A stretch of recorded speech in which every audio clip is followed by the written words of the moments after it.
Hello, welcome to another episode of Go Grab That Day. This is another How Dare You Forget segment, number 3 I think, or 4. It's the last time I'm going to say it, but just in case people missed the first two, this is basically about kind of fighters who I think MMA may have forgotten a little bit, like some fans, maybe new fans and things like that. Just, I like to highlight some of these guys because of how good they were and how maybe the end of their careers didn't help their legacy, but, or other things, maybe, I don't know, maybe people just forgot. But previously we had talked about Matt Serra and BJ Penn, and today again a little more obvious than previous ones, but people do forget because of his kind of performances of late. We're going to talk about Jose Aldo. Again, I know a lot of big fans out there, they're going to be like, fucking talking about Aldo for, we know how good he was, but there is people, trust me, I hear them, that they don't remember how good he was. And unfortunately he's only remembered for the guy who Conor McGregor beat, and being Irish, as much as I love Conor McGregor, Aldo was quality in his day. Still has a little bit left, but would like to see him retire. I'm not going to talk about that now, but anyway. Yeah, so obviously Aldo came from, before the UFC, he was in a lot of different organisations in Brazil, but kind of burst on the scene through the WEC, who a lot of guys came from. You have Mike Brown, Uriah Faber, Jose Aldo, there's a couple of other guys I just can't think of right now, but yeah, kind of where he got his fame from was he was an animal in the WEC before he became an animal in the UFC, but known for, things like his leg kicks.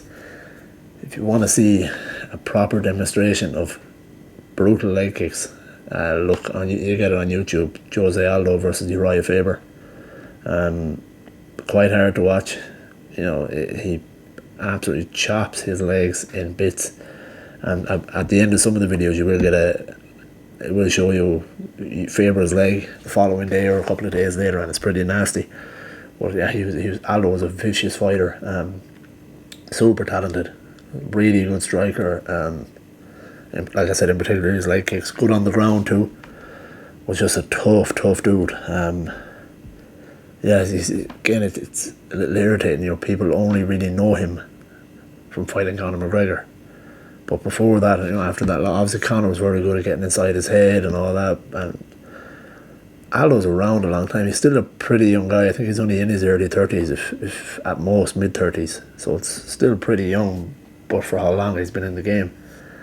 Well, people forget or maybe don't know that Aldo went undefeated for 10 years, which is fucking crazy. To go undefeated 10 years in MMA is insane, and not against pretty good guys. Like the featherweight division now is probably at its best it's been in a long time, but still. As like I said, he beat somebody like Uriah Faber. He beat Mike Brown, who's now the head coach at ATT, American Top Team. Has some great fighters over there, so he knows his shit. But yeah, Aldo is a monster. Just type in just any of his highlights on YouTube. You get, he fought in the days where, or at least in the organisations, that allowed soccer kicks to the head, and you see how vicious his striking was. It was absolutely insane. He's won heaps of awards down through the years, like multiple Fight of the Night awards, Performance of the Night, these kind of things. And sorry, I'm just looking at my notes. He won the featherweight championship against Mike Brown. I believe he won at 23 years of age, which is crazy, so young. One of my favourite Aldo memories is he had, I think in his second fight against Chad Mendes. That fight was a war. It was really good. Well worth the watch as well. Another thing you get on YouTube if you want to have a look at some of Aldo's highlights. But his first fight with Mendes, he knocks Mendes out, I think, at the end of the first or second round.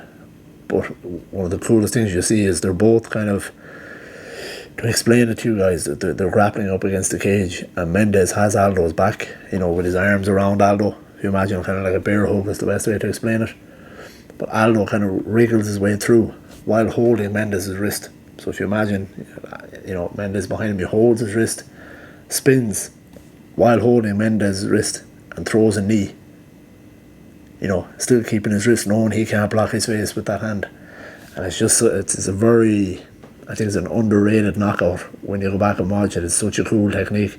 The way he knows is to know how to keep that wrist held so that when he throws the knee, Mendes is only one hand to block, and one hand versus a knee, you're going to get through, and that is what he knocked him out with. But yeah, we're down to, in my opinion, I know that people have the argument of Max Holloway being the best featherweight now. I think Aldo is by far the best. The way he beat people.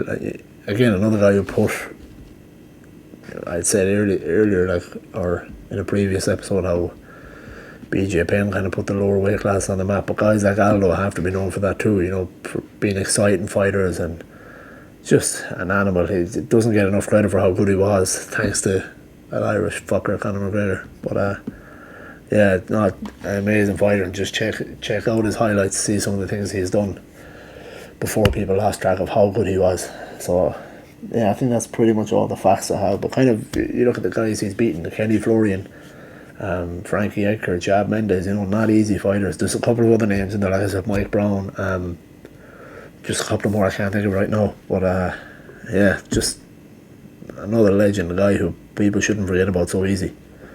How dare you forget? So that's another episode anyway, so thanks for tuning in, guys. See you next time.